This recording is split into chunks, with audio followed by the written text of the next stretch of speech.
Example number 9 है, इसमें लिखा हुआ है कि यूज़ एलिमिनेशन मेथड। तो अगर एलिमिनेशन मेथड या कोई भी मेथड लिखा है तो हमें वही यूज़ करना होता है। अदरवाइज़ हमारी मर्ज़ी है, हम कोई भी मेथड यूज़ कर सकते हैं, ठीक है? तो अब इस केस में एलिमिनेशन से करेंगे तभी मार्क्स मिलेंगे, नहीं तो 0 मार्क्स मिलेंगे, चाहे आंसर भी बिल्कुल एक्यूरेट हो, ठीक है? To use elimination method to find all possible solutions of the following pair of linear equation। अब ये दो लीनियर इक्वेशन दी हुई हैं जिसको मैंने फर्स्ट और सेकंड नेमिंग कर दी इसकी। तो वो कहता है कि ऐसे सॉल्यूशन निकालो जो कि फर्स्ट इक्वेशन को भी सेटिस्फाई करें और सेकंड को भी सेटिस्फाई करें। सॉल्यूशन मतलब कि ऐसी एक्स और वाई की वैल्यूज निकालो जो left hand side equal to right hand side हो जाए फर्स्ट इक्वेशन के केस में, और सेकंड इक्वेशन के केस में भी left hand side equal to right hand side हो जाए, दोनों को सेटिस्फाई करे, उसे बोलते हैं solution. Pair of linear equation के जो सॉल्यूशन है, ठीक है? तो कह रहा है जितने भी निकल सकते हैं वो निकाल दो, ऑल पॉसिबल सॉल्यूशन, ठीक है? वो तो हम सॉल्व करेंगे तो पता लगेगा। अब हो सकता है कि कोई एक ही सॉल्यूशन निकले, मतलब ये दोनों लाइंस के ग्राफ बनाएं तो यूनिक सॉल्यूशन निकले, एक ही पॉइंट निकले, एक्स और वाई की एक ही वैल्यू निकले। हो सकता है कि बहुत सारे इनफाइनाइट पॉइंट्स निकले, मतलब ये दोनों लाइंस जो हैं पैरेलल हों, सॉरी कोइंसिडेंट हों, ठीक है? एक के ऊपर एक होंगे तो बहुत सारे इनफाइनाइट मैनी सॉल्यूशन होंगे। हो सकता है कि कोई पॉइंट ऐसा हो ही ना जो कॉमन हो, ठीक है? मतलब दोनों लाइंस पैरेलल निकले, ठीक है?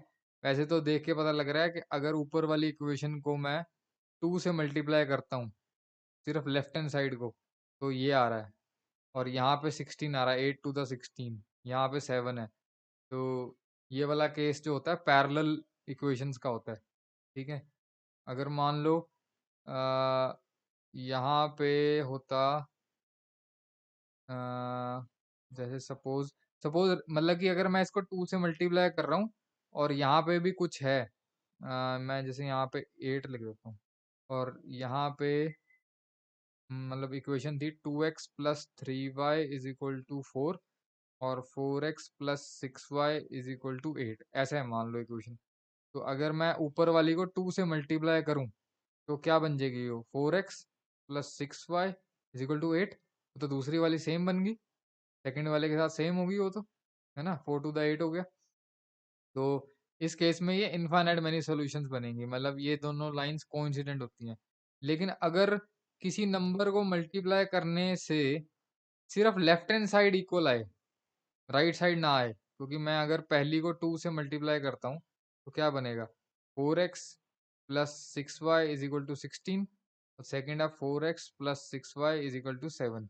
तो लेफ्ट हैंड साइड तो सेम बन रही है, लेकिन राइट हैंड साइड सेम नहीं बन रही। तो ये पैरेलल लाइंस का केस होता है वैसे। एक वैसे तुम्हें आइडिया दे रहा हूँ, ये सब करना नहीं है, ठीक है? तो हमें तो एलिमिनेशन से ही सॉल्व करके बताना है कि ये दो लाइंस का क्या सॉल्यूशन है, ठीक है? तो ये दो, अब मैं इसमें एलिमिनेट करके देखता हूँ, या तो मैं एक्स के वेरिएबल, एक्स के कोफिशिएंट इक्वल कर दूं, यानी इसको मैं 6 बना दूं, ठीक है? और पिछले केस में तो ये था ना कि जैसे एक 2 है एक 3 है, तो फिर उस केस में हम क्या करेंगे, इसको 3 से कर देंगे, इसको 2 से कर देंगे, तो 6 6 आ जाएगा, 6y 6y। अब इस केस में तो हमें इससे 6y को मल्टीप्लाई करने की जरूरत ही नहीं है, इसको तो 1 से कर देंगे, इसको 2 से कर देते हैं तो ये 6y बन जाएगा, और फिर y एलिमिनेट कर देंगे, ठीक है? तो एनसीईआरटी में कुछ ऐसा ही किया हुआ है, y को एलिमिनेट किया है। तो मैं तुम्हें x को एलिमिनेट करके बता देता हूँ इस केस में, ठीक है? मैंने क्या किया, ये इक्वेशन दोबारा लिखी है, और इस इक्वेशन नंबर 1 को मैं 2 से मल्टीप्लाई कर रहा हूँ, ठीक है? और कुछ नहीं किया। सो ये आ गया 2x इंटू 2 हो गया 4x, 3y इंटू 2 हो गया 6y, 8 टू द 16 हो गया। तो ये तो फर्स्ट इक्वेशन को 2 से मल्टीप्लाई करके आया है। सेकंड इक्वेशन जो है वो एज इट इज मैंने यहाँ पे लिख दी, उसको कुछ नहीं किया, लिख दिया फ्रॉम सेकंड। अब इन दोनों को मैं एलिमिनेट करने की कोशिश कर रहा हूँ। अब मैं तो कोशिश कर रहा था कि x को इक्वेट कर दूं, मतलब x से कोफिशिएंट इक्वल कर दूं फर्स्ट इक्वेशन को 2 से मल्टीप्लाई करके, लेकिन यहाँ तो y के भी सेम आ गए, ठीक है ना?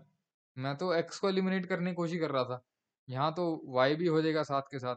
अब मैं, अगर मुझे x को एलिमिनेट करना है तो मुझे सब्ट्रैक्टिंग लेनी ही पड़ेगी तभी एलिमिनेट होंगे। एडिशन में तो ये 8x बन जाएगा, ठीक है? तो मैं यहाँ पे पहले सब्ट्रैक्टिंग लिख देता हूँ। जब मैं सब्ट्रैक्टिंग कर रहा हूँ तो ये भी एलिमिनेट हो गया, ये भी एलिमिनेट हो गया, जबकि एलिमिनेशन में तो एक ही एलिमिनेट करना होता है वेरिएबल, तभी तो दूसरा वेरिएबल निकाल लेंगे। अब निकलेगा क्या, यहाँ पे 0 आ गया और यहाँ पे 9 आ गया। अब लेफ्ट हैंड साइड जो है वो राइट हैंड साइड के इक्वल नहीं है, which is a false statement. Therefore ऐसी कोई सिचुएशन आए, अगर तो ऐसे आए लेफ्ट हैंड साइड 4 आ रहा है, राइट हैंड साइड भी 4 आ रहा है, तो वो इनफाइनाइट मैनी सोल्यूशन का केस है। ठीक है, पहले एग्जांपल से क्वेश्चन में समझाया था मैंने तुम्हें। अगर वो ऐसा कुछ आ रहा है, 0 left hand side, right side में 9 आ रहा है, तो ये एक फॉल्स स्टेटमेंट है। ये एक ट्रू स्टेटमेंट है, 4 इज इक्वल टू 4। तो यहाँ ये इनफाइनाइट मैनी सोल्यूशन का केस है। ये एक फॉल्स स्टेटमेंट है, 0 इज नॉट इक्वल टू 9। तो ये इसका मतलब ये नो सोल्यूशन का केस है। ठीक है, इसलिए मैंने लिखा है therefore pair of linear equation has no solution. ये भी लिख देना which is a false statement. ठीक है, दैट्स इट। या मतलब इस कहने का मतलब ये है कि ऐसा कोई सोल्यूशन आया ही नहीं जो दोनों लीनियर इक्वेशन को सेटिस्फाई करे, इन दोनों को सेटिस्फाई करे। नो सोल्यूशन वाला केस क्या होता है, जब दोनों लाइंस पैरेलल होती हैं, तभी नो सोल्यूशन आता है। That's it.